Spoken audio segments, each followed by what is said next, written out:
ತೋಟಗಾರಿಕೆ ಬೆಳೆಗಳ ಸಾಗುವಳಿ ಕ್ರಮ ಕುರಿತ ಬಾನುಲಿ ಸರಣಿ ಫಲಸಿರಿ ಫಲಸಿರಿ ಫಲಸಿರಿ ಕೇಳಿ. ಕಾರ್ಯಕ್ರಮ ಫಲಸಿರಿ ಫಲಸಿರಿ ಫಲಸಿರಿ ಫಲಸಿರಿ. ಈ ಕಾರ್ಯಕ್ರಮದ ಪ್ರಾಯೋಜಕರು ತೋಟಗಾರಿಕೆ ಇಲಾಖೆ ಹಾಸನ. ನಮ್ಮೆಲ್ಲ ಪ್ರೀತಿಯ ರೈತ ಬಾಂಧವರಿಗೆ ನಮಸ್ಕಾರ.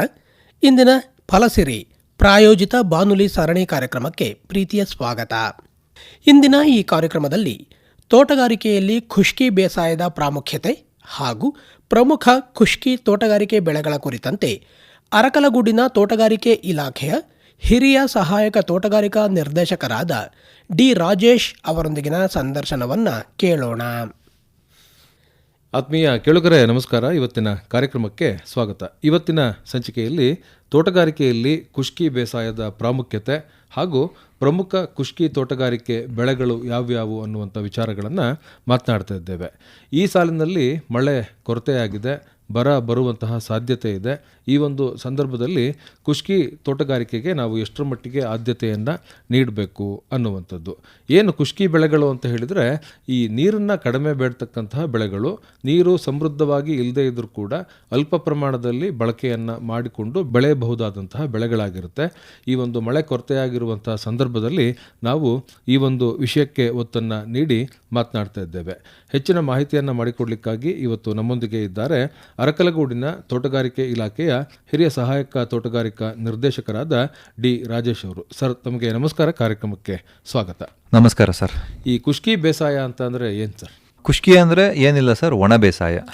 ಎಲ್ಲಿ ನೀರಾವರಿ ಮೂಲಗಳು ಇರೋದಿಲ್ಲ ಅಥವಾ ತುಂಬ ಕಡಿಮೆ ನೀರಿನ ಲಭ್ಯತೆ ಇರ್ತದೆ ಅಂಥ ಪ್ರದೇಶಗಳಲ್ಲಿ ನಾವು ಈ ಒಣ ಬೇಸಾಯ ಅಥವಾ ಒಣ ತೋಟಗಾರಿಕೆ ಅಥವಾ ಖುಷ್ಕಿ ತೋಟಗಾರಿಕೆ ಬೇಸಾಯವನ್ನು ನಾವು ಮಾಡೋದು ಸೂಕ್ತ ಆಗಿರ್ತದೆ.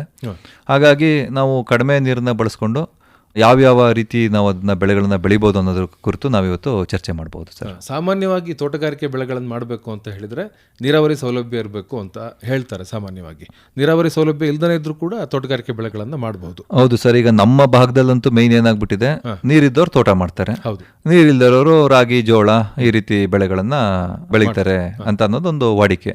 ಆದರೆ ತೋಟಗಾರಿಕೆಯಲ್ಲೂ ಕೂಡ ಬಹಳಷ್ಟು ತೋಟಗಳನ್ನ ನಾವು ನೀರಿನ ಲಭ್ಯತೆ ಇಲ್ಲದೇ ಇದ್ರೂ ಕೂಡ ಅಥವಾ ನೀರಿನ ಕಡಿಮೆ ಲಭ್ಯತೆ ಇದ್ರೂ ಕೂಡ ಮಾಡಬಹುದು ಅನ್ನೋಕ್ಕಂಥದ್ದು ವಿಶೇಷ. ಹಾಗಾಗಿ ತೋಟಗಾರಿಕೆ ಬೆಳೆಗಳನ್ನು ಕೂಡ ಆಯ್ದಂಥ ಬೆಳೆಗಳನ್ನು ಮಾಡಲಿಕ್ಕೆ ಸಾಧ್ಯತೆ ಇದೆ ಅನ್ನುವಂಥದ್ದು.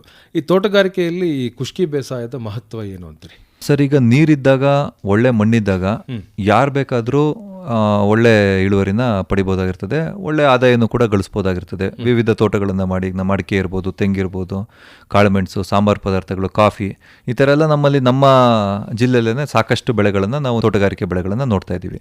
ಯಾರು ಬೇಕಾದರೂ ಮಾಡ್ತಾರೆ. ಆದರೆ ನೀರು ಇಲ್ಲದೇ ಇದ್ದಾಗ ಅದರಲ್ಲಿ ನಾವು ಉತ್ತಮವಾದ ಇಳುವರಿ ಅಥವಾ ಬೆಳೆಯನ್ನು ಪಡೆಯುವಂಥದ್ದು ಅದು ಒಂದು ಚಾಲೆಂಜ್ ಇದ್ದಂಗೆ. ಅದು ಅದನ್ನು ನಾವು ಯಾವುದರಲ್ಲಿ ಅಚೀವ್ ಮಾಡ್ಬೋದು ಅಂತಂದರೆ ಈ ಒಣ ತೋಟಗಾರಿಕೆ ಬೆಳೆಗಳೇನಿದ್ದಾವೆ ಇದ್ರ ಮೂಲಕ ನಾವು ಅಚೀವ್ ಮಾಡ್ಬೋದು. ಹಾಗಾಗಿ ಈ ಬೆಳೆಗಳಲ್ಲಿ ಪ್ರಮುಖವಾಗಿ ನಮಗೆ ಕೆಲವು ಹಣ್ಣಿನ ಬೆಳೆಗಳು ಬರ್ತವೆ. ಹಣ್ಣಿನ ಬೆಳೆಗಳೇ ಬಹುತೇಕವಾಗಿರ್ತವೆ ಇದರಲ್ಲಿ. ಮತ್ತೆ ಏನಾಗುತ್ತೆ ಇದರಲ್ಲಿ ಹೆಚ್ಚಿನ ನಮಗೆ ಲಾಭ ಹೇಗಾಗುತ್ತೆ ಅಂತಂದರೆ, ಹಣ್ಣಿನ ಬೆಳೆಗಳು ನಾವು ಯೂಶ್ವಲಿ ಅದರಲ್ಲಿ ಒಳ್ಳೆ ಸಿಹಿ ಅಂಶ ಇರಬೇಕು ಅಂತ ನಾವು ಬಯಸ್ತೀವಿ. ಯಾರೇ ಆದರೂ ತಿನ್ನೋರಾಗಿ ನಾವೇನು ಬಯಸ್ತೀವಿ ಅಂತಂದರೆ ಹಣ್ಣಿನ ಬೆಳೆ ಸಿಹಿಯಾಗಿರಬೇಕು, ಹಣ್ಣು ಸಿಹಿ ಇದ್ದಷ್ಟು ತಿನ್ಲಿಕ್ಕೆ ಚೆಂದ ಅಂತ ಅಂದ್ಬಿಟ್ಟು. ಅದೇ ರೀತಿ ನಾವು ನೀರಾವರಿ ಕಡೆ ಕೂಡ ನಾವು ಬೆಳಿಬಹುದು. ನೀರಾವರಿ ಕಡೆ ಬೆಳೆದಾಗ ಏನಾಗುತ್ತೆ, ನಮಗೆ ಇಳುವರಿ ಚೆನ್ನಾಗಿ ಬಂದರೂ ಕೂಡ ಕ್ವಾಲಿಟಿ ಅಂದರೆ ಹಣ್ಣಿನ ಸಿಹಿ ಇರ್ಬೋದು, ಅದರದ್ದೊಂದು ಮೇಲ್ಮೈ ಬಣ್ಣ ಇರ್ಬೋದು, ಅದರದ್ದು ಕ್ವಾಲಿಟಿ ಆಗಿರ್ಬೋದು, ಇದೆಲ್ಲ ನಮಗೆ ನೀರಾವರಿ ಪ್ರದೇಶದಲ್ಲಿ ಅಷ್ಟು ಉತ್ಕೃಷ್ಟ ದರ್ಜೆಯಲ್ಲಿ ಬರೋದಿಲ್ಲ. ಅದು ಈ ಒಣಭೂಮಿಯಲ್ಲಿ ನಮಗೆ ಆ ಒಳ್ಳೆ ಗುಣಮಟ್ಟ ಬರುತ್ತೆ. ಈಗ ನಾವು ಫಾರ್ ಎಕ್ಸಾಂಪಲ್ ಮಾತಾಡಬೇಕು ಅನ್ನೋದಾದ್ರೆ, ಡೇಟ್ಸ್ ಅಂದರೆ ಏನು ಖರ್ಜೂರ ಬರುತ್ತಲ್ಲ, ಅದನ್ನ ನಾವು ಬೆಳಿಬಹುದೇನೋ ಬಿಟ್ರೆ ಅದು ಉತ್ತಮ ಗುಣಮಟ್ಟದ ನಾವು ಡೇಟ್ಸ್ನ ಬೆಳೆಯಕ್ಕೆ ಸಾಧ್ಯನೇ ಇಲ್ಲ. ಅದು ಮರುಭೂಮಿಯಲ್ಲಿ ಬೆಳೆದಾಗ ಮಾತ್ರ ಅದು ನಮಗೆ ಆ ಗುಣಮಟ್ಟದ್ದಾಗುತ್ತೆ. ಈಗ ನಮಗೆ ಅದಕ್ಕೆ ಡೇಟ್ಸ್ ಎಲ್ಲ ಯೂಶಲಿ ನಾವು ಅಫ್ಘಾನಿಸ್ತಾನ, ಇರಾನು, ಇರಾಕ್ ಈ ಕಡೆಯಿಂದ ನಾವು ಇಂಪೋರ್ಟ್ ಮಾಡ್ತೀವಿ. ಮಿಡ್ಲ್ ಈಸ್ಟ್ ಅಲ್ಲಿ ಸ್ವಾಭಾವಿಕ ಡೆಸರ್ಟ್ ಇದೆ, ಅಲ್ಲಿ ಮರುಭೂಮಿಲಿ ಅದು ಬೆಳೆ ಆಗುತ್ತೆ, ಅಲ್ಲಿಂದ ತರ್ತಾರೆ. ಅದೇ ರೀತಿ ನಮ್ಮ ಭಾಗಗಳಲ್ಲೂ ಬೆಳೀತಕ್ಕಂಥ ಸಾಕಷ್ಟು ಬೆಳೆಗಳು ಇದ್ದಾವೆ.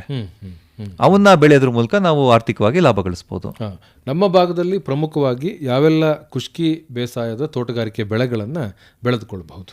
ನಮ್ಮಲ್ಲಿ ಪ್ರಮುಖವಾಗಿ ಹೇಳಬೇಕು ಅಂತ ಅಂದ್ರೆ ಸರ್, ಸಪೋಟ, ಮಾವು, ಹಲಸು, ಮತ್ತೆ ಇತ್ತೀಚೆಗೆ ಡ್ರ್ಯಾಗನ್ ಫ್ರೂಟ್ ಒಂದು ನಾವು ನೋಡಕ್ಕೆ ಸಿಗುತ್ತೆ. ಅದು ಕಂಪ್ಲೀಟ್ ಮರುಭೂಮಿಲಿ ಬೆಳ್ತಕ್ಕಂಥ ಬೆಳೆನೆ.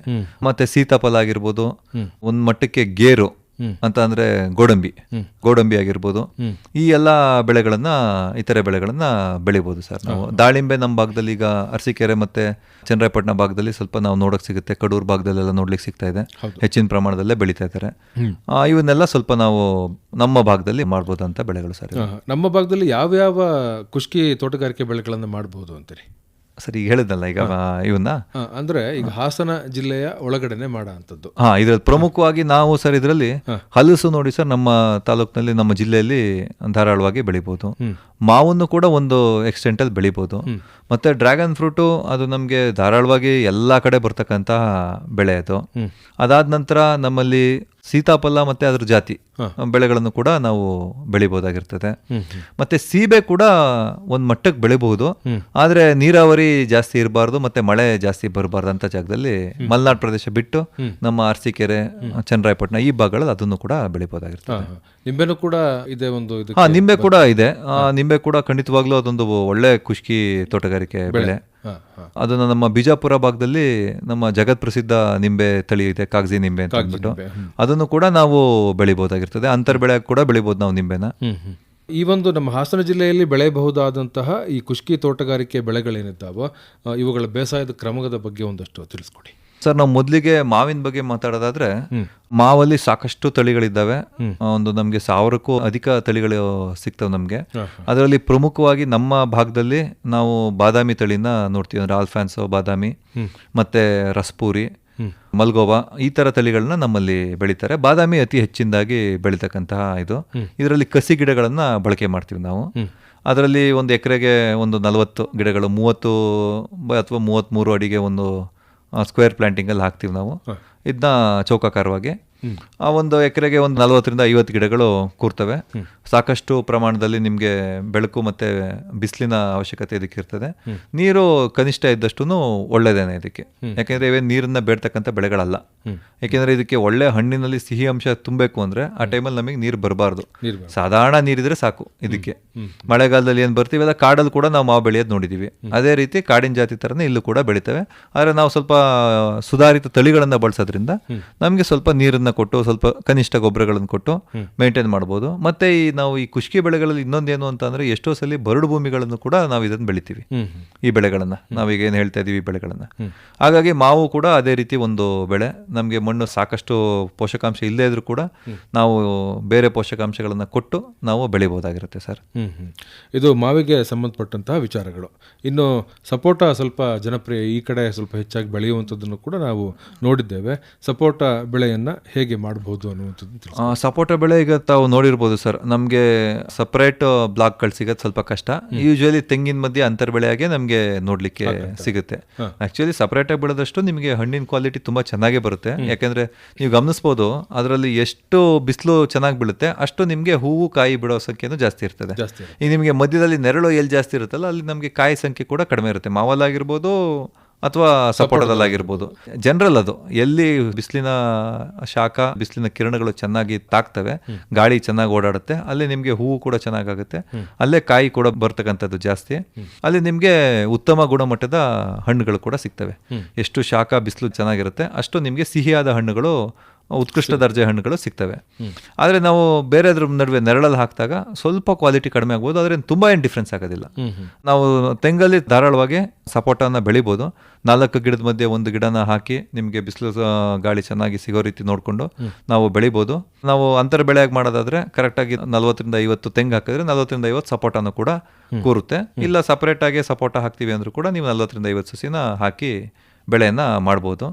ಇದು ಕೂಡ ಅಷ್ಟೇ ಸ್ಕ್ವೇರ್ ಸಿಸ್ಟಮ್ ಆಫ್ ಪ್ಲಾಂಟಿಂಗ್ ಅಲ್ಲೇ ಬೆಳಿತೀವಿ, ಚೌಕಾಕಾರದಲ್ಲಿ ಹಾಕ್ತಿವಿ. ಒಂದು ಗಿಡದಿಂದ ಗಿಡಕ್ಕೆ 30ರಿಂದ 33 ಅಡಿ ಅಂತರನ ನಿರ್ವಹಣೆ ಮಾಡ್ತೀವಿ. ಇವೆಲ್ಲ ಬಹಳ ಸುಲಭದ ಬೆಳೆ ಅಂತ ಹೇಳ್ಬೋದು ಸರ್. ನೋಡಿ, ನೀವು ಸಾಕಷ್ಟು ಇದರಲ್ಲಿ ಬೇರೆ ಗಿಡಗಳಿಗೆ ಮಾಡೋ ತರ ಪೋಷಕಾಂಶಗಳ ನಿರ್ವಹಣೆ ಆಗಿರ್ಬೋದು, ರೋಗಗಳ ನಿರ್ವಹಣೆ ಆಗಿರ್ಬೋದು, ನೀರಿನ ನಿರ್ವಹಣೆ ಆಗಿರ್ಬೋದು, ಎಲ್ಲ ಕನಿಷ್ಠನೇ. ನೀರ್ ಹೆಂಗೆ ಕನಿಷ್ಠವಾಗಿ ಬೇಡ್ತವೆ, ಆಹಾರನೂ ಕನಿಷ್ಠವಾಗಿ ಬೇಡ್ತವೆ, ಮತ್ತೆ ನಿಮಗೆ ನಿರ್ವಹಣೆನೂ ಕನಿಷ್ಠವಾಗಿ ಬೇಡ್ತವೆ. ಹಂಗಾಗಿ ಕುಷ್ಕಿ ಬೇಸಾಯದಲ್ಲಿ ನಮ್ಮ ರೈತರಿಗೆ ಸ್ವಲ್ಪ ಕೆಲಸ ಕಡಿಮೆ. ಹಾಗಾಗಿ ಆದಾಯನೂ ನಾವು ನೀರಾವರಿ ಬೆಳೆಗಳಿಗೆ ಕಂಪೇರ್ ಮಾಡ್ಕೊಂಡಾಗ ಸ್ವಲ್ಪ ಸಾಧಾರಣ ಅನ್ಸ್ಬೋದು. ಈಗ ನಮ್ಮ ದಾಳಿಂಬೆಗೆಲ್ಲ ಕಂಪೇರ್ ಮಾಡ್ಕೊಂಡ್ರೆ ನಾವು ಇನ್ನೂ ಹೆಚ್ಚಿನದಾಗೆ ಲಾಭ ಗಳಿಸ್ತಾ ಇದ್ದಾರೆ. ಅದೇನು ಸಂಪೂರ್ಣವಾಗಿ ಖುಷ್ಕಿ ಅಂತ ಹೇಳೋಕ್ಕಾಗಲ್ಲ ದಾಳಿಂಬೆನೆಲ್ಲ. ಇವೆಲ್ಲ ಸಂಪೂರ್ಣ ಖುಷ್ಕಿ ಬೇಸಾಯದಲ್ಲಿ ಬೆಳಿಬೋದು. ಮಾವು, ಸಪೋಟ ಏನಿದ್ದಾವೆ ಸಂಪೂರ್ಣವಾಗಿ ಒಂದೇ ಒಂದು ಹನಿ. ಈಗ ಮುಂಚೆ ನಮ್ಮ ಫಾರಮ್ಗಳೆಲ್ಲ ನೀವು ನೋಡಿರ್ಬೋದು, ಅದರಲ್ಲೆಲ್ಲ ಮಾವು, ಸಪೋಟ ಎರಡೇ ನಮ್ಮದು ಮೇಜರ್ ಬೆಳೆಗಳು.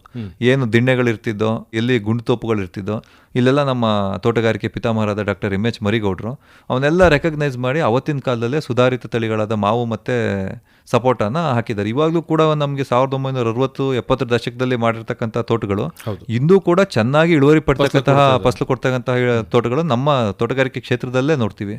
ನಮ್ಮ ಬೈಷ್ನಳ್ಳಿ ತೋಟಗಾರಿಕೆ ಕ್ಷೇತ್ರ ಅರ್ಕಲೂರು ತಾಲೂಕಿನಲ್ಲಿ ಅದು ಜಸ್ಟ್ ಒಂದು 2.5 ಎಕರೆ ಇದೆ.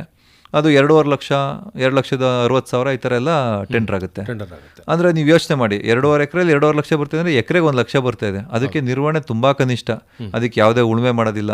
ಅದಕ್ಕೆ ಗೊಬ್ಬರನೂ ಕೂಡ ಅಷ್ಟೇ ಕನಿಷ್ಠವಾದ ಗೊಬ್ಬರ ಕೊಡ್ತೀವಿ. ತುಂಬ ಕೆಮಿಕಲ್ ಗೊಬ್ಬರ ಹಾಕೋ ಅವಶ್ಯಕತೆ ಇಲ್ಲ. ಈಗ ನಾವು ಅಡಿಕೆ, ತೆಂಗಿಗೆಲ್ಲ ಕಂಪೇರ್ ಮಾಡಿದ್ರೆ ನಾವೇ ಇಲ್ಲಿ ಬಂದು ಬಹಳಷ್ಟು ಕಾರ್ಯಕ್ರಮಗಳು ಮಾತಾಡಿದ್ದೀವಿ. ಏನೇನು ರೀತಿ ಪೋಷಕಾಂಶಗಳ ನಿರ್ವಹಣೆ ಮಾಡಬೇಕು, ರೋಗ ರುಜಿನಗಳ ನಿರ್ವಹಣೆ ಹೇಗೆ ಅಂತ ಅನ್ನೋ ರೀತಿ. ಆದರೆ ಇವಕ್ಕೆಲ್ಲ ಬಹಳಷ್ಟು ಕನಿಷ್ಠ ನಿರ್ವಹಣೆಯಲ್ಲಿ ನಾವು ಸಾಕಷ್ಟು ಇಳುವರಿನ ಪಡಿತಾ ಇದ್ದೀವಿ. ಅದರಲ್ಲೂ ಇವು ಸ್ವಲ್ಪ ನಾವು ನೈಸರ್ಗಿಕ ಕೃಷಿ ಕಡೆಗೆ ಹೆಚ್ಚು ಪೂರಕವಾಗಿರೋದ್ರಿಂದ, ನೀವು ಸಾವಯವ ಪದ್ಧತಿಯಲ್ಲಿ ಬೆಳೆಯೋದ್ರಿಂದ ಇಲ್ಲಿ ನಿಮಗೆ ಹಣ್ಣನ್ನ ಕೀಪಿಂಗ್ ಕ್ವಾಲಿಟಿ ಚೆನ್ನಾಗಿರುತ್ತೆ. ಎಲ್ಲಿ ನೀವು ಕೆಮಿಕಲ್ ಹಾಕಿ ಮತ್ತೆ ನೀವು ಅದನ್ನ ಕಮರ್ಷಿಯಲ್ ಮಾಡ್ತೀರಾ, ಅಲ್ಲಿ ಹಣ್ಣುಗಳು ಕೆಡೋ ಸಾಧ್ಯತೆ ಜಾಸ್ತಿ ಹೆಚ್ಚಾಗಿರುತ್ತೆ, ಗುಣಮಟ್ಟನೂ ಕಡಿಮೆ ಆಗುತ್ತೆ. ಇದರಲ್ಲಿ ನಿಮಗೆ ಗುಣಮಟ್ಟನೂ ಚೆನ್ನಾಗಿ ಬರುತ್ತೆ, ನಿಮಗೆ ಮಾರುಕಟ್ಟೆಯಲ್ಲೂ ಕೂಡ ಒಳ್ಳೆ ರೇಟನ್ನ ತಂದು ಕೊಡ್ತೇವೆ ಈ ಬೆಳೆಗಳು. ಸಪೋಟದಲ್ಲಿ ಅನೇಕ ಸುಧಾರಿತ ತಳಿಗಳು ಬಂದಿದ್ದಾವೆ. ಮತ್ತು ಈಗೆಲ್ಲ ಹೆಂಗೆ ಅಂದರೆ ಹಣ್ಣಾಗಿರಲಿ, ತರಕಾರಿ ಆಗಿರಲಿ, ನಮ್ಮ ಜನರು ತುಂಬ ಹೀಗೆ ಇರಬೇಕು, ಇಷ್ಟೇ ದಪ್ಪ ಇರಬೇಕು, ಇಂಥ ಬಣ್ಣ ಇರಬೇಕು ಅಂತ. ಮುಂಚೆ ನಾವು ಚೂಪಿರೋ ಒಂದು ತಳಿ ನೋಡ್ತಿದ್ದೋ, ಕಾಲಾಪತಿ ತಂದ್ಬಿಟ್ಟು ಇನ್ನೊಂದು ರೌಂಡ್ ನೋಡ್ತಿದ್ದೋ. ಈಗ ರೌಂಡಲ್ಲೇ ಎಲ್ಲ ಫುಲ್ ಕ್ರಿಕೆಟ್ ಬಾಲ್ ವೆರೈಟಿ ಅಂತ ಹೇಳ್ತೀವಿ. ಅದನ್ನ ರೌಂಡ್ ಏನ್ ಬರುತ್ತೆ ಅದು ಆಲ್ಮೋಸ್ಟ್ ಉದ್ದದಕ್ಕೆ ಮಾರ್ಕೆಟೇ ಇಲ್ಲ ಅಂತ ಹೇಳ್ಬೋದು.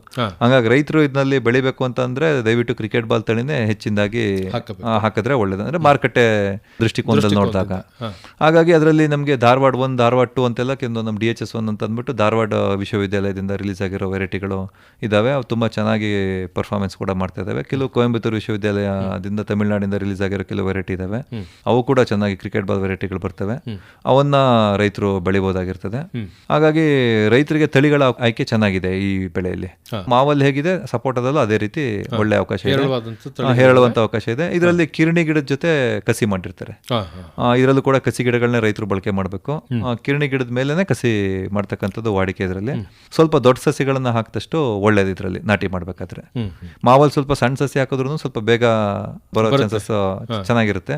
ಇದರಲ್ಲಿ ಸ್ವಲ್ಪ ಚಿಕ್ಕ ಗಿಡಗಳು ಹಾಕಿದಾಗ ಬೆಳವಣಿಗೆ ಸ್ವಲ್ಪ ಕುಂಠಿತ ಅನ್ಸುತ್ತೆ. ಹಂಗಾಗಿ ಸ್ವಲ್ಪ ದೊಡ್ಡ ಗಿಡಗಳನ್ನು ಹಾಕೊಳ್ಳೋದು ಸೂಕ್ತ. ಇನ್ನು ನಮ್ಮ ಭಾಗದಲ್ಲಿ ಹೆಚ್ಚಾಗಿ ಮೊದಲಿಂದಲೂ ಕೂಡ ಬೆಳೀತಾ ಇದ್ದಂಥ ಒಂದು ಬೆಳೆ ಹಲಸಿನ ಬೆಳೆ. ಹಲಸು ಮೊದಲೇನು ಬೆಳೆ ಅಂತೇಳಿ ಮಾಡ್ತಿರ್ಲಿಲ್ಲ, ಅದೊಂದು ಕಿರು ಹಣ್ಣುಗಳ ಗುಂಪಿನಲ್ಲಿ ಇದ್ದಂಥ ಒಂದು ತಳಿ. ಈಗ ಇತ್ತೀಚೆಗೆ ಸ್ವಲ್ಪ ಬೇಡಿಕೆ ಜಾಸ್ತಿ ಆಗಿದೆ. ಅದರ ಹಲಸಿನ ಬುಡಕಿನಿಂದ ಹಿಡಿದು ಹಣ್ಣಿನವರೆಗೂ ಕೂಡ ಬೇಡಿಕೆ ಅತ್ಯಂತ ಹೆಚ್ಚಾಗಿ ಇದೆ. ಈ ನಿಟ್ಟಿನಲ್ಲಿ ಈ ಹಲಸನ್ನು ಹೇಗೆ ನಾವು ಬೇಸಾಯವನ್ನು ಮಾಡಬಹುದು? ನಾವು ಮುಂಚೆ ನೋಡಿದ್ವಿ ಸರ್, ಹಲಸಿನ ಮರ ಅದು ತೋಟ ಇರೋರಾಗ್ಲಿ ತೋಟ ಇಲ್ದಿರೋರಾಗ್ಲಿ ಜಮೀನಿದೆ ಅಂದ್ರೆ ಅವ್ರ ಹತ್ರ ಒಂದು ಹಲಸಿನ ಮರ ಇದ್ದೇ ಇರ್ತಿತ್ತು. ಹೌದು. ಅಂದ್ರೆ ನೀವು ಯೋಚನೆ ಮಾಡಿ, ಎಷ್ಟು ಒಣ ಭೂಮಿ ಇದ್ರೂ ಕೂಡ ಅಲ್ಲೊಂದು ಹಲಸು ಹಾಕಿದ್ರೆ ಅದು ಬರ್ತಿತ್ತು ಅಂತ ಅರ್ಥ. ನಮ್ಗೆ ನೋಡ್ಬೋದು, ಫುಲ್ ಬಯಲಿರುತ್ತೆ, ಮಧ್ಯದಲ್ಲಿ ಒಂದೇ ಒಂದು ಹಲಸಿನ ಮರ ಅಥವಾ ಹುಣಸೆ ಮರ ಹಿಂಗ್ ನಿಂತಿರುತ್ತೆ. ಅವು ನೀರು ತುಂಬಾ ಕಡಿಮೆ ಬೇಡಿ ನಮಗೆ ಹೇರಳವಾಗಿ ಹಣ್ಣು ಕೊಡ್ತಕ್ಕಂತಹ ಜಾತಿ ಇವೆಲ್ಲ, ಹುಣಸೆ ಆಗಿರ್ಬೋದು, ಹಲಸು ಆಗಿರ್ಬೋದು. ಅದರಲ್ಲಿ ಹಲಸಲ್ಲಿ ನೋಡಿ ಒಂದೊಂದೇ ಮರ ನಿಮ್ಗೆ 100, 200, 300 ಹಣ್ಣುಗಳನ್ನು ಕೊಡ್ತಕ್ಕಂಥ ದೊಡ್ಡ ದೊಡ್ಡ ಬೃಹದಾಕಾರದ ಹಲಸಿನ ಮರಗಳನ್ನು ಕೂಡ ನೋಡಿದೀವಿ. ಈಗ ಅದನ್ನ ನಾವು ಕಮರ್ಷಿಯಲ್ ಆಗಿ ಕೆಲವು ತಳಿಗಳು ಕೂಡ ಬಂದಿದ್ದಾವೆ. ಅದನ್ನ ನಾವು ತುಂಬ ಕಮರ್ಷಿಯಲ್ ದೃಷ್ಟಿಕೋನದಲ್ಲಿ ನಾವು ತೋಟಗಳನ್ನು ಮಾಡಿ ಬೆಳ್ತಕ್ಕಂಥ ಪದ್ಧತಿ ಕೂಡ ಇವಾಗ ಹೆಚ್ಚಿನದಾಗಿ ಆಗ್ತಾ ಇದೆ. ಅದರಲ್ಲಿ ನಮ್ಮಲ್ಲಿ ಪ್ರಮುಖವಾಗಿ ಸಿದ್ದು ತಳಿ ಎಲ್ಲರೂ ಕೇಳಿದ್ದೀವಿ, ಕೆಂಪು ಬಣ್ಣದ ತೋಳೆಗಳು ಬರ್ತಕ್ಕಂತಹ ತಳಿ ಅದು. ಅದು ನಮ್ಮ AHR ಇಂದ ಬಿಡುಗಡೆ ಮಾಡಿದ್ದಾರೆ. ತುಮಕೂರು ಜಿಲ್ಲೆಯಲ್ಲಿ ಅದರದ್ದು ತಾಯಿ ಮರ ಇದೆ. ಅದರಿಂದ ಕಸಿಗಳನ್ನು ತೆಗೆದು ಸಿದ್ದು ಹಲಸು ಅಂತ ಅಂದ್ಬಿಟ್ಟು ಬಹಳಷ್ಟು ಹಲಸಿನ ಇದರಲ್ಲಿ ಒಂದು ಕ್ರಾಂತಿಕಾರಕ ಬದಲಾವಣೆಯನ್ನು ತಂತಕ್ಕಂತಹ ಒಂದು ತಳಿ ಅದು. ತೈವಾನ್, ಮಲೇಷಿಯನ್ ವೆರೈಟೀಸ್ ಕೆಲವೆಲ್ಲ ಬಂದಿದ್ದಾವೆ, ಡ್ವಾರ್ಫ್ ವೆರೈಟೀಸು, ಮತ್ತೆ ಗಮ್ಲೆಸ್ ಅಂದ್ರೆ ಅಂಟು ತುಂಬಾ ಕಡಿಮೆ ಇರ್ತಕ್ಕಂಥದ್ದು, ಅಂಟು ರಹಿತ ತಳಿ ಅಂತ ಹೇಳ್ತಾರೆ. ಅಂದ್ರೆ ಅಂಟು ಸಣ್ಣ ಪ್ರಮಾಣದಲ್ಲಿ ಇರುತ್ತೆ, ಅಂಟೆ ಬಹಳಷ್ಟು ಕಡಿಮೆ ಇರ್ತಕ್ಕಂಥ ತಳಿಗಳು ಕೆಲವು ಬಂದಿದ್ದಾವೆ. ಇವೆಲ್ಲ ಬಂದು ಈಗ ಏನಾಗಿದೆ, ನಮಗೆ ಬ್ಲಾಕ್ ಪ್ಲಾಂಟೇಶನ್ ಈಗ ನಾವೇನ್ ಮಾಡೋದು 10 ಅಡಿಗೆ ಅಥವಾ 15 ಅಡಿಗೆ ಅದನ್ನ ನೆಡ್ತಕ್ಕಂಥ ಸಿಸ್ಟಮ್ ಅಲ್ಲೆಲ್ಲ ನಮ್ಮ ರೈತರೆಲ್ಲ ಮಾಡ್ತಿದ್ದಾರೆ. ಕೆಲವರು ಕಡಿಮೆ ಅಂತರದಲ್ಲಿ ಇದ್ದವ್ರು ಏನ್ ಮಾಡ್ತಾರೆ, ಅದನ್ನ ಹಲಸಿನ ಬಡ್ಕನ್ ಪರ್ಪಸ್ಗೆ ಮಾಡ್ತಾರೆ. ಅಂದ್ರೆ ಎಷ್ಟು ಜಾಸ್ತಿ ಬರುತ್ತೆ ಅಷ್ಟು ಬರಲಿ, ನಾವು ಹಲಸಿನ ಬಡ್ಕನ್ನು ಕೂಡ ಅದನ್ನ ಟೆಂಡರ್ ಜಾಕ್ ಅಂತ ಹೇಳ್ತೀವಿ ನಾವು, ಅದನ್ನ ತರಕಾರಿಯಾಗಿ ಬಳಕೆ ಮಾಡ್ತಾರೆ. ಅದು ಈಗ ನಮಗೆ ಬೆಂಗಳೂರು ಮತ್ತೆ ಈವನ್ ಹೊರಗಡೆ ಮುಂಬೈ ಕಡೆ ಮಾರ್ಕೆಟಲ್ಲೆಲ್ಲ ಸಾಕಷ್ಟು, ಧಾರವಾಡದಿಂದ ಎಲ್ಲ ಬೆಳಗಾಂ ಕಡೆಯಿಂದೆಲ್ಲ ಕೆಲವು ಕಡೆ ಎಲ್ಲ ಬೇರೆ ರಾಜ್ಯಗಳಿಗೂ ಕೂಡ ಹೋಗ್ತಾ ಇದೆ. ಹಾಗಾಗಿ ಅದನ್ನು ಕೂಡ ಸಾಕಷ್ಟು ಪ್ರಮಾಣದಲ್ಲಿ ರೈತರು ಕಮರ್ಷಿಯಲ್ ಬ್ಲಾಕ್ ಪ್ಲಾಂಟೇಶನ್ ಮಾಡಿ ಬೆಳೀತಾ ಇದ್ದಾರೆ. ಅದರಲ್ಲಿ ಇನ್ನು ಹಣ್ಣಿಗೆ ಬೆಳೆಯೋದಾದ್ರೆ ನಾನು ಹೇಳ್ದಂಗೆ ಕೆಂಪು ಬಣ್ಣದ ಇದಕ್ಕೆ ಸ್ವಲ್ಪ ಜಾಸ್ತಿ ಆಸಕ್ತಿನ ರೈತರು ತೋರಿಸ್ತಾ ಇದ್ದಾರೆ. ಶಂಕರ ಅಂತ ಒಂದು ತಳಿ ಇದೆ, ಸಿದ್ದು ಅಂತಿದೆ. ಇವೆಲ್ಲ ತಳಿಗಳು ಸಾಕಷ್ಟು ನಮಗೆ ಮುನ್ನೆಲೆಗೆ ಬರ್ತಾ ಇದ್ದಾವೆ. ಆದರೆ ಏನೇ ಮಾಡಿದ್ರು ಹಲಸನ್ನೆಲ್ಲ ನಾವು ಹಣ್ಣಿನ ಪರ್ಪಸಿಗೆ ಬೆಳೆದಾಗ ಅಷ್ಟು ದೊಡ್ಡ ಮಾರ್ಕೆಟಿಂಗ್ ಮಾಡೋದ್ರ ಕಡೆ ರೈತರು ಗಮನ ಹರಿಸಬೇಕಾಗುತ್ತೆ. ಯಾಕೆಂದರೆ ನಾವು ಈಗ ಯೋಚನೆ ಮಾಡಿ, ಒಂದು ಮರ ಇದ್ದಾಗಲೇ ನಾವು ಹಣ್ಣು ಸಾಕಷ್ಟು ಜಾಸ್ತಿಯಾಗಿ ನಾವು ನಮ್ಮ ಅಕ್ಕಪಕ್ಕದವ್ರಿಗೆಲ್ಲ ನಾವು ಹಂಚ್ತಾ ಇದ್ದು. ಈಗ ನಮ್ಮ ಹತ್ರನೇ 100 ಮರ ಆಯಿತು ಅಂತಂದರೆ ಅದನ್ನು ನಾವು ಎಲ್ಲಿ ಮಾರ್ಕೆಟಿಂಗ್ ಮಾಡ್ತೀವಿ ಅದೆಲ್ಲ ಸ್ವಲ್ಪ ಗಮನ ಹರಿಸ್ಬೇಕು. ಯಾಕೆಂದರೆ ಅದಕ್ಕೆ ಚೈನ್ ಲಿಂಕ್ ಮಾರ್ಕೆಟ್ ಬೇಕಾಗುತ್ತೆ. ಯಾಕೆಂದರೆ ನಾವು ತೊಗೊಂಡೋಗಿ ಎಲ್ಲನೂ ಮಾರಾಟ ಮಾಡೋಕ್ಕಾಗೋದಿಲ್ಲ, ಅದಕ್ಕೆ ಕೂತು ಮಾರಾಟ ಮಾಡೋರು ಬೇಕು. ಹಾಗಾಗಿ ಇದನ್ನು ಸ್ವಲ್ಪ ರೈತರು ಮಾರ್ಕೆಟ್ ನೋಡಿಕೊಂಡು ಮಾಡೋದ್ರೆ ಸ್ವಲ್ಪ ಒಳ್ಳೆಯದು. ಮತ್ತು ಇದರಲ್ಲಿ ಈಗ ಏನಾಗ್ತಿದೆ ಅಂತಂದರೆ ಬೈಬ್ಯಾಕ್ ಸಿಸ್ಟಮ್ ಕೂಡ ಈಗ ಕೆಲವು ಕಡೆ ಬರ್ತಾ ಇದೆ. ಅವರು ಕಂಪ್ನಿಗಳೇ ಮುಂದೆ ಬಂದು ಗಿಡಗಳನ್ನು ಕೊಟ್ಟು ಮಾಡ್ತಾರೆ. ಆದರೆ ಬೈಬ್ಯಾಕ್ ಸಿಸ್ಟಮಲ್ಲಿ ರೈತರು ದಯವಿಟ್ಟು ಗಮನಿಸಬೇಕಾಗಿರೋ ಅಂಶ ಏನು ಅಂತಂದರೆ, ಅಲ್ಲಿ ಅವರು ಈಗ ಎಲ್ಲಿಯ ಸಂಸ್ಥೆ ಕೆಲಸ ನಿರ್ವಹಿಸ್ತಾ ಇದೆ. ಈಗ ಕೆಲವರು ಏನು ಮಾಡ್ತಾರೆ, ಬಂದ್ಬಿಟ್ಟು ನರ್ಸರಿಲಿ ಗಿಡಗಳು ಈಗೆಲ್ಲ ತುಂಬ ಕಡೆ ಕೊಡೋಕ್ಕೆ ಶುರು ಮಾಡಿದ್ದಾರೆ. ಅದು ನಿಮಗೆ ಸಸಿಗಳಿಗೆ 300 ರೂಪಾಯಿ ತನಕ ಎಲ್ಲ ಹೇಳ್ತಾರೆ. ಅದು ಎಕರೆಗೆ 300 ಸಸಿ ಆ ಥರ ಎಲ್ಲ ಸ್ವಲ್ಪ ದಟ್ಟವಾಗಿ ನಾಟಿ ಮಾಡಿಸ್ತೀವಿ ಅಂತ ಹೇಳ್ತಾರೆ. ಅಲ್ಲಿ 300 ಸಸಿ 300 ರೂಪಾಯಿ ಅಂತಂದ್ರೆ 90,000 ರೂಪಾಯಿ ಆಗೋಯ್ತು ಬರೀ ನಾಟಿಗೆ. ಸಸಿಗೆ ಹಣನೇ ಅಷ್ಟಾಗೋಗುತ್ತೆ. ಮತ್ತೆ ಅವ್ರು ಬೈಬ್ಯಾಕ್ ಮಾಡ್ತೀವಿ ಅಂತ ಹೇಳ್ತಾರೆ. ಹಂಗಾಗಿ ಈಗ ಅವ್ರು ಎಲ್ಲಿ ಬೈಬ್ಯಾಕ್ ಮಾಡ್ತಾ ಇದ್ದಾರೆ, ಇವತ್ತು ಪ್ರಸ್ತುತ ಅವ್ರ ಸಂಸ್ಥೆ ತಗೊಂಡು ಅದನ್ನ ಎಲ್ಲಿ ಸಂಸ್ಕರಣೆ ಮಾಡ್ತಾ ಇದೆ, ಎಲ್ಲಿ ಮಾರಾಟ ಮಾಡ್ತಾ ಇದೆ, ಅದ್ರ ಬಗ್ಗೆ ಎಲ್ಲ ರೈತರು ಸ್ವಲ್ಪ ಗಮನ ಹರಿಸಬೇಕು. ಈಗ ಸಾಕಷ್ಟು ನಮ್ಮ ಭಾಗದಲ್ಲೂ ಕೂಡ ಈ ಥರ ಎಲ್ಲ ಆಗ್ತಾ ಇದೆ ಅಂತ ಅಂದ್ಬಿಟ್ಟು ರೈತರು ಈ ಥರ ಬೇರೆ ಯಾವುದು ಸಂಸ್ಥೆ ಬಂದಿತ್ತು ಅಪ್ರೋಚ್ ಮಾಡಿತ್ತು ಅಂತ ಅಂದ್ಬಿಟ್ಟು ಹಾಕ್ತಾ ಇದೀವಿ ಅಂತ ಹೇಳ್ತಾರೆ. ಹಂಗಾಗಿ ಈ ಕಾರ್ಯಕ್ರಮದ ಮೂಲಕ ಇದೊಂದು ಸ್ವಲ್ಪ ರೈತರು ಎಚ್ಚರಿಕೆ ವಹಿಸಬೇಕು ಅಂತ ನಾನು ಮನವಿಯನ್ನ ಮಾಡ್ತೇನೆ. ಅವ್ರಿಗೆ ನಂಬಿಕೆ ಇದ್ರೆ ಮಾತ್ರ ಅದನ್ನ ಹೌದು, ಅದನ್ನ ಅವ್ರು ಖಾತ್ರಿ ಪಡಿಸ್ಕೋಬೇಕು. ಈಗ ಅವ್ರ ಸಂಸ್ಥೆ ಈಗ ಬೈಬ್ಯಾಕ್ ಮಾಡ್ತೀವಿ ಅಂದ್ರೆ, ಈಗ ಅದು ಹಣ್ಣು ಬಿಡಕ್ಕೆ ನಮಗೆ 4 ರಿಂದ 5 ವರ್ಷ ಮಿನಿಮಮ್ ಬೇಕು. ಈಗ ಒಂದು ಗಿಡ ನಾಟಿ ಮಾಡಿದ್ಮೇಲೆ ಅವ್ರು 5 ವರ್ಷ ಆದ್ಮೇಲೆ ಆ ಸಂಸ್ಥೆಯಲ್ಲಿ ಇರ್ಬೇಕಲ್ಲ. ಈ ಕಳೆದ 5 ವರ್ಷದಲ್ಲಿ ಅವ್ರು ಎಲ್ಲರೂ ಹಾಕ್ಸಿ ಅದನ್ನ ಈಗ ಸಂಪೂರ್ಣವಾಗಿ ಅವರು ಬೈಬ್ಯಾಕ್ ಮಾಡ್ತಾ ಇದ್ರೆ ನಾವು ಅವ್ರನ್ನ ನಂಬೋದು. ಈಗ ಹೊಸದಾಗಿ ಬಂದಿದೀವಿ ಅಂತ ಈಗ ಹಾಕ್ಸ್ಬಿಟ್ಟು ಅವ್ರು ಹೋದ್ರೆ ನಾಳೆ ದಿವಸ ಅಷ್ಟೊಂದು ದೊಡ್ಡ ಪ್ರಮಾಣದಲ್ಲಿ ಬಂದಿದ್ದನ್ನ ಮಾರ್ಕೆಟ್ ಮಾಡೋ ವಿಧಾನ ಹೇಗೆ? ಹಾಗಾಗಿ ರೈತ ಇದೊಂದು ಮುಂಜಾಗ್ರತೆ ಕ್ರಮ. ಈ ಹಣ್ಣಿನ ವಿಚಾರದಲ್ಲಿ ಏನಾಗುತ್ತೆ, ನಾವು ಇಡಕ್ಕಾಗೋದಿಲ್ಲ. ನಮ್ಮ ತೋಟಗಾರಿಕೆ ಬೇರೆ ಬೆಳೆಗಳಲ್ಲಿ ಏನಾಗುತ್ತೆ, ತೆಂಗು ನಾವು ಸಂರಕ್ಷಣೆ ಮಾಡಿಡ್ಬೋದು, ಅಡಿಕೆ ನಾವು ಒಣಗಿಸಿಟ್ರೆ ನಾವು ವರ್ಷಾನ್ಗಟ್ಲೆ ಇಡ್ಬೋದು. ಮತ್ತೆ ಇನ್ನು ಒಣಗಿಸಿರ್ತಕ್ಕಂಥ ಬೆಳೆಗಳೇನಿದಾವೆ, ನಮ್ದು ಸ್ಪೈಸಸ್ ಆಗಿರ್ಬೋದು, ಅವನ್ನೆಲ್ಲ ನಾವು ಕಾಫಿ, ಕಾಳುಮೆಣಸು ಇವನ್ನೆಲ್ಲ ಒಣಗಿಸಿ ಚೀಲ ಮಾಡಿ ಇಟ್ಬಿಟ್ರೆ, ಕೋಕೋ ಇವನ್ನೆಲ್ಲ ನಮಗೆ ಬೇಕು ಅನ್ಸ್ದಾಗ ನಾವು ಮಾರ್ಕೆಟ್ ಬಿಡ್ಬೋದು. ಆದ್ರೆ ಇಲ್ಲ, ಅವಕಾಶ ಇಲ್ಲ ಹಣ್ಣಿನ ಬೆಳೆಗಳಲ್ಲಿ. ಅವು ಪೆರಿಷಬಲ್ ಅಂದ್ರೆ ಬೇಗ ಹಾಳಾಗೋದ್ರಿಂದ ನಮಗೆ ತುರ್ತಾಗಿ ಅದು ಕಿತ್ತು ಮಾರಾಟ ಮಾಡಲೇಬೇಕು. ಹಂಗಾಗಿ ಮಾರುಕಟ್ಟೆ ಬಗ್ಗೆ ರೈತರು ಸ್ವಲ್ಪ ತಿಳುವಳಿಕೆ ಇಟ್ಕೊಂಡೇ ಮಾಡಬೇಕಾಗುತ್ತೆ ಈ ಬೆಳೆಗಳಲ್ಲಿ. ಸರ್, ಇತ್ತೀಚೆಗೆ ನಾವು ನೋಡ್ತಾ ಇದ್ದೇವೆ, ಮೊದಲೆಲ್ಲ ನೀವು ಹೇಳ್ದಂಗೆ ಹಲಸನ್ನು ನಾವು ತಿಂತಾ ಇದ್ವಿ, ಹೆಚ್ಚಾದದನ್ನು ಪಕ್ಕದವ್ರಿಗೆ ಕೊಡ್ತಾ ಇದ್ವಿ, ಮಾರಾಟ ಮಾಡ್ತಾ ಇದ್ದದ್ದು ಬಹಳ ಕಡಿಮೆ. ಆದ್ರೆ ಲೋಡ್ ಗಟ್ಟಲೆ ತಗೊಂಡು ಹೋಗ್ತಿದ್ದಾರೆ ಇತ್ತೀಚಿನ ವರ್ಷಗಳಲ್ಲಿ.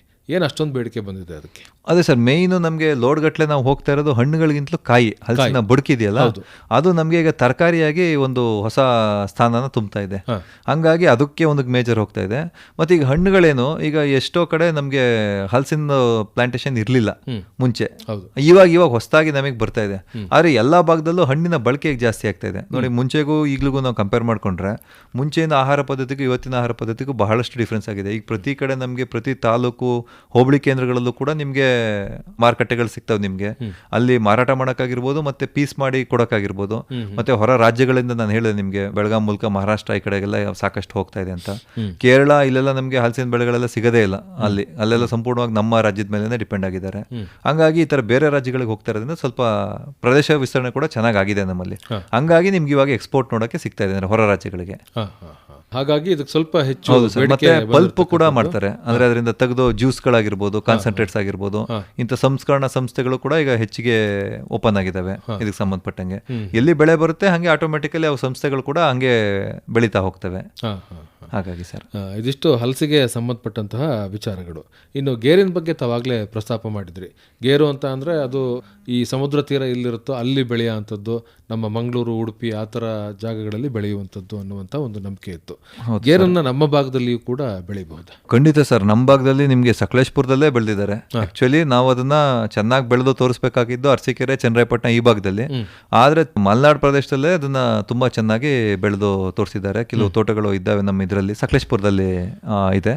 ಹಾಗಾಗಿ ಅಲ್ಲೇ ಬೆಳೆದಿದ್ದಾರೆ ಅಂತಂದ್ರೆ ನಮ್ಮಲ್ಲಿ ಎಲ್ಲಾ ಕಡೆ ಬೆಳೆಯಕ್ಕೆ ಸಾಧ್ಯ ಇದೆ ಅಂತ. ಇದರಲ್ಲಿ ಏನು ಅಡ್ವಾಂಟೇಜು ಅಂತಂದ್ರೆ ಸಾಧಾರಣ ಮಣ್ಣಲ್ಲಿ ಇದು ಚೆನ್ನಾಗಿ ತುಂಬಾ ಫಲವತ್ತಾದ ಮಣ್ಣು ಫಲವತ್ತ ಬೇಕು ಬರುತ್ತೆ. ನಾವೇನು ರಾಗಿ ಬೆಳಿತೀವಲ್ಲ ಫಲವತ್ತತೆಯನ್ನು ತುಂಬಾ ಬೇಕಂತೇನಿಲ್ಲ. ರಾಗಿ ಬೆಳ್ತಕ್ಕಂಥ ಜಾಗದಲ್ಲಿ ನೀವು ಇದನ್ನ ಹಾಕಿದ್ರು ಕೂಡ ಸಾಕಷ್ಟು ಚೆನ್ನಾಗಿ ಇದರಲ್ಲಿ ಬರುತ್ತೆ. ನಿಮ್ಗೆ ಇದರಲ್ಲಿ ವರ್ಷಕ್ಕೆ ಒಂದ್ಸಲಿ ಪಿಕ್ಕಿಂಗು ಸ್ವಲ್ಪ ಶ್ರಮ ಅಂತ ಅನ್ಸ್ಬೋದು ನಿಮ್ಗೆ. ಯಾಕೆಂದ್ರೆ ಅದು ಹಣ್ಣಾದ ತಕ್ಷಣನೇ ಅದು ಬೀಳುತ್ತೆ.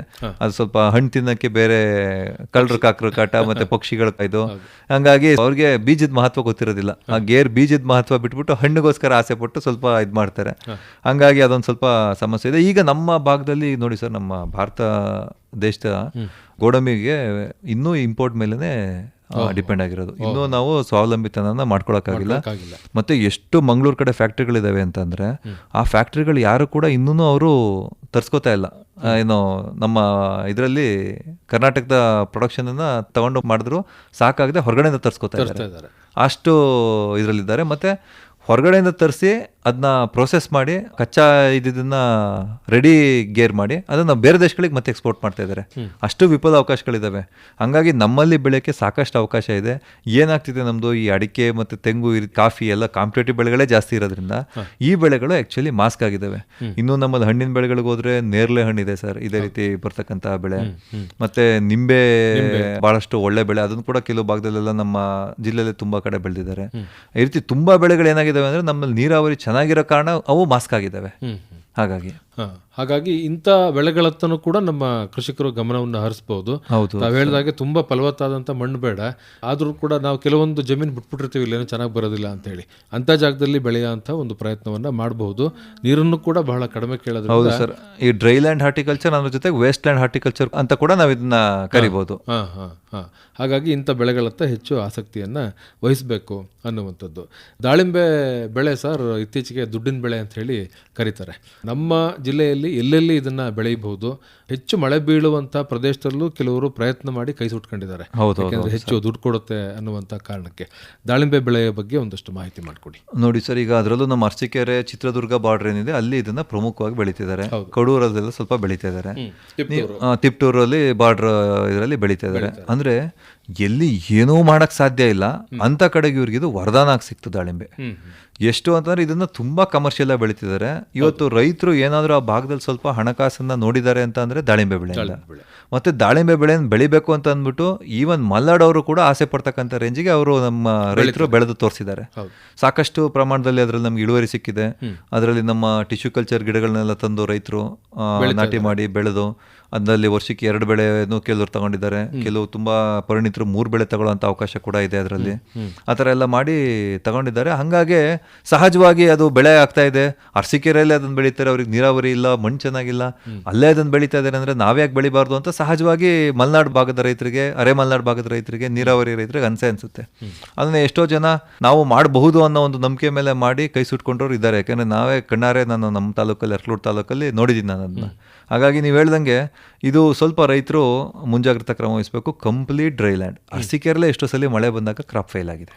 ಅರಸೀಕೆರೆನಲ್ಲೂ ಕೂಡ ಕೆಲವು ಹೋಬಳಿಗಳಲ್ಲಷ್ಟೇ ಬೆಳೆಯಲಿಕ್ಕೆ. ಹೌದೌದು ಸರ್, ಅದಕ್ಕೆ ನಾನು ಹೇಳಿ ಬಾರ್ಡ್ರಲ್ಲಿ ಅಂತ ಏನಕ್ಕೆ ಹೇಳ್ತಾ ಇದ್ದೀನಿ ಅಂತಂದ್ರೆ ಮತ್ತೆ ಹಾಸನ ಕಡೆಗೆ ಬರೋರು ಆಗೋದಿಲ್ಲ ಅದು. ಯಾಕಂದ್ರೆ ಮಳೆ ಸ್ವಾಭಾವಿಕವಾಗಿ ಹಾಸನಲ್ಲಿ ಬರೋ ಮಳೆ ಅರಸೀಕೆರೆ ಕಡೆಗೆ ಸ್ವಲ್ಪ ಹೋಗುತ್ತೆ. ಕಂಪ್ಲೀಟ್ ಡ್ರೈ ಲ್ಯಾಂಡ್ ಇರೋ ಕಡೆ ಇದನ್ನ ಬೆಳಿಗ್ಗೆ ಸೂಕ್ತ. ಎಷ್ಟು ಮಳೆ ಕಡಿಮೆ ಬರುತ್ತಲ್ಲ ಅಷ್ಟು ನಿಮ್ಗೆ ಇಳುವರಿ ಚೆನ್ನಾಗಿ ಬರುತ್ತೆ, ಹಣ್ಣಿಂದು ಕ್ವಾಲಿಟಿ ಚೆನ್ನಾಗಿ ಬರುತ್ತೆ. ಹಂಗಾಗಿ ಇದರಲ್ಲಿ ನಮ್ಮ ರೈತರು ಡ್ರಿಪ್ ಇರಿಗೇಷನ್ ಮೂಲಕ ನೀರನ್ನ ಕೊಡ್ತಾರೆ. ಬಹಳ ಕನಿಷ್ಠ ನೀರನ್ನು ಕೊಡ್ತಾರೆ. ಗೊಬ್ಬರಗಳ ನಿರ್ವಹಣೆ ಅಂತೂ ಈಗ ಅದಕ್ಕೆಲ್ಲ ವಾಟರ್ ಸಾಲ್ಯುಬಲ್ ಫರ್ಟಿಲೈಸರ್ಸ್ ಇವನ್ನೆಲ್ಲ ಚೆನ್ನಾಗಿ ಕೊಟ್ಟು ಅದರಲ್ಲಿ ನಮ್ಗೆ ಇಳುವರಿ ಪಡ್ಕೊತಿದ್ದಾರೆ. ಮತ್ತೆ ಅದಕ್ಕೆ ಪಕ್ಷಿ ನಿರೋಧಕ ಬಲೆಯನ್ನು ಕೂಡ ಹಾಕ್ತಾರೆ.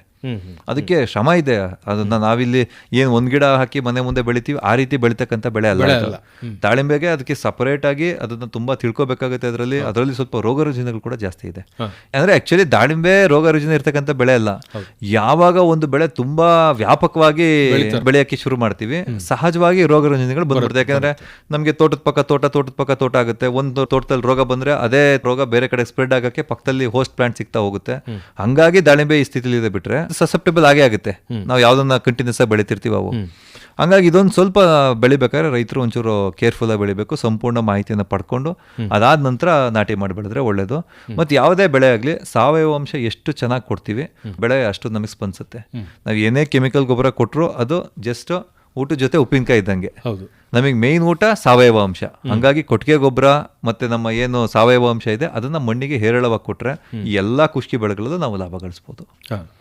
ಸರ್, ಈ ಕುಷ್ಕಿ ತೋಟಗಾರಿಕೆ ಬೆಳೆಗಳು ಏನಿದ್ದಾವೋ ಇವುಗಳನ್ನ ಬೆಳೆಯಲಿಕ್ಕೆ ತಮ್ಮ ಇಲಾಖೆ ವತಿಯಿಂದ ಏನೆಲ್ಲ ಸೇವಾ ಸೌಲಭ್ಯಗಳು ದೊರಕುತ್ತೆ? ಸರ್, ಈಗ ನಾವು ಏನೇನು ಬೆಳೆಗಳು ಹೇಳ್ತಾ ಇದೀವಿ ಬಹುವಾರ್ಷಿಕ ಬೆಳೆಗಳು ಇವು ಅಂತ ಅಲ್ಲ, ಇದ್ರ ಜೊತೆಗೆ ಎಲ್ಲಾ ಬೆಳೆಗಳು ಇನ್ನೂ ಬೇರೆ ಬೇರೆ ಬೆಳೆಗಳು ಬಹುವಾರ್ಷಿಕ ತೋಟಗಾರಿಕೆ ಬೆಳೆಗಳು ಯಾವುದೇ ಇದ್ರೂ ಕೂಡ ರೈತರು ಅದನ್ನ ಈಗ ಮುಂಚೆ ಮಹಾತ್ಮ ಗಾಂಧಿ ರಾಷ್ಟ್ರೀಯ ಉದ್ಯೋಗ ಖಾತ್ರಿ ಯೋಜನೆ ಅಂತಿತ್ತು, ಈಗ ಅದನ್ನ VBG ರಾಮ್ಜಿ ಅಂತ ಮಾಡಿದ್ದಾರೆ.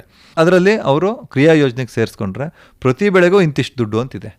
ಈಗ ಒಂದೊಂದು ಬೆಳೆಗೆ ಒಂದೊಂದು ಇದಿರ್ಬೋದು. ಈಗ ಮಾವಿಗೆ 1 ಎಕರೆಗೆ 20,000 ಬರ್ಬೋದು, ಇನ್ನೊಂದು ನೇರ್ಲೆಗೆ 30,000 ಬರ್ಬೋದು, ಇನ್ನೊಂದು ಡ್ರ್ಯಾಗನ್ ಫ್ರೂಟಿಗೆ 50,000 ಬರ್ಬೋದು, ನಮ್ಮ ಸಪೋಟಕ್ಕೆ 20,000 ಬರ್ಬೋದು. ಈ ಥರ ಹಣಕಾಸು ವೇರಿಯೇಷನ್ ಇರುತ್ತೆ. ಅದರದ್ದು ಸೈಜ್ ಎಷ್ಟಿರುತ್ತೆ, ಪಿಟ್ ಸೈಜು ಎಷ್ಟು ಗಿಡಗಳು ಕೂರುತ್ತೆ ಅದ್ರ ಮೇಲೆ ಅದರದ್ದು ಸಹಾಯಧನ ಇರುತ್ತೆ. ಆದರೆ ಪ್ರತಿ ಗಿಡಕ್ಕೂ ಬಹುವಾರ್ಷಿಕ ಬೆಳೆಗಳು ಯಾವ್ಯಾವುದಿದೆ ಏಕವಾರ್ಷಿಕ ಬೆಳೆಗಳಿಗೆ ಬಿಟ್ಬಿಟ್ಟು ಪ್ರತಿ ಬಹುವಾರ್ಷಿಕ ಬೆಳೆಗಳಿಗೂ ನಾವು ಸಹಾಯಧನವನ್ನು ಪಡ್ಕೋಬೋದಾಗಿರುತ್ತೆ ಇದರಲ್ಲಿ VBG ರಾಮ್ಜಿ ಮೂಲಕ.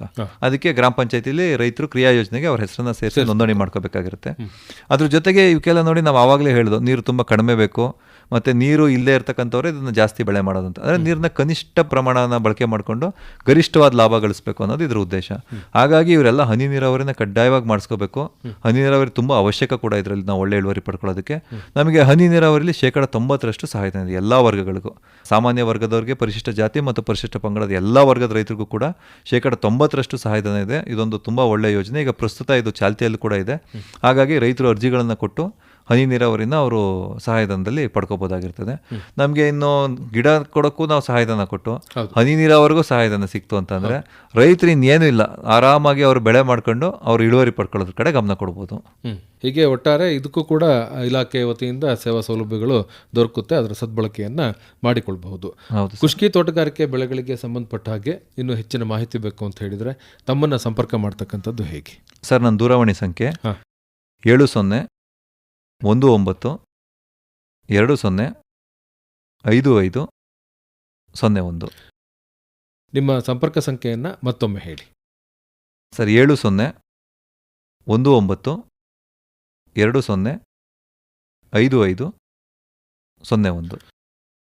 ಒಳ್ಳೆಯದು ಸರ್. ಇವತ್ತಿನ ಕಾರ್ಯಕ್ರಮದಲ್ಲಿ ತೋಟಗಾರಿಕೆಯಲ್ಲಿ ಕುಷ್ಕಿ ಬೇಸಾಯದ ಪ್ರಾಮುಖ್ಯತೆ ಹಾಗೂ ಪ್ರಮುಖ ಕುಷ್ಕಿ ತೋಟಗಾರಿಕೆ ಬೆಳೆಗಳು ಈ ವಿಷಯಕ್ಕೆ ಸಂಬಂಧಪಟ್ಟ ಹಾಗೆ ಮಾಹಿತಿಯನ್ನು ಮಾಡಿಕೊಟ್ರಿ. ತಮಗೆ ಧನ್ಯವಾದಗಳು. ನಮಸ್ಕಾರ. ನಮಸ್ಕಾರ ಸರ್. ಇದುವರೆಗೆ ತೋಟಗಾರಿಕೆಯಲ್ಲಿ ಖುಷ್ಕಿ ಬೇಸಾಯದ ಪ್ರಾಮುಖ್ಯತೆ ಹಾಗೂ ಪ್ರಮುಖ ಖುಷ್ಕಿ ತೋಟಗಾರಿಕೆ ಬೆಳೆಗಳ ಕುರಿತಂತೆ ಅರಕಲಗೂಡಿನ ತೋಟಗಾರಿಕೆ ಇಲಾಖೆಯ ಹಿರಿಯ ಸಹಾಯಕ ತೋಟಗಾರಿಕಾ ನಿರ್ದೇಶಕರಾದ ಡಿ ರಾಜೇಶ್ ಅವರೊಂದಿಗಿನ ಸಂದರ್ಶನ ಕೇಳಿದಿರಿ. ರೈತ ಬಾಂಧವರೇ, ಇದೇ ಸರಣಿಯ ನಮ್ಮ ಮುಂದಿನ ಕಾರ್ಯಕ್ರಮದಲ್ಲಿ ತೋಟಗಾರಿಕೆ ಬೆಳೆಗಳಲ್ಲಿ ಸಮಗ್ರ ತೋಟಗಾರಿಕೆ ಬೇಸಾಯದ ಪ್ರಾಮುಖ್ಯತೆ ಹಾಗೂ ಪದ್ಧತಿಗಳು ಈ ಕುರಿತಂತೆ ಹಾಸನದ ತೋಟಗಾರಿಕೆ ಇಲಾಖೆಯ ಉಪನಿರ್ದೇಶಕರಾದ HS ರವಿ ಅವರೊಂದಿಗಿನ ಸಂದರ್ಶನವನ್ನು ಆಲಿಸಬಹುದು. ಇದುವರೆಗೆ ತೋಟಗಾರಿಕೆ ಬೆಳೆಗಳ ಸಾಗುವಳಿ ಕ್ರಮ ಕುರಿತ ಬಾನುಲಿ ಸರಣಿ ಫಲಸಿರಿ ಮೂಡಿಬಂತು. ಪ್ರಸ್ತುತಪಡಿಸಿದವರು ಅರಕಲಗೂಡು ವಿ ಮಧುಸೂದನ್. ಸಹಕಾರ ಗೋರಾ ರವಿಶಂಕರ್. ಈ ಕಾರ್ಯಕ್ರಮದ ಪ್ರಾಯೋಜಕರು ತೋಟಗಾರಿಕೆ ಇಲಾಖೆ ಹಾಸನ. ಈ ಕಾರ್ಯಕ್ರಮ ಆಕಾಶವಾಣಿ ಹಾಸನ ಕೇಂದ್ರದಿಂದ ಮೂಡಿಬಂತು.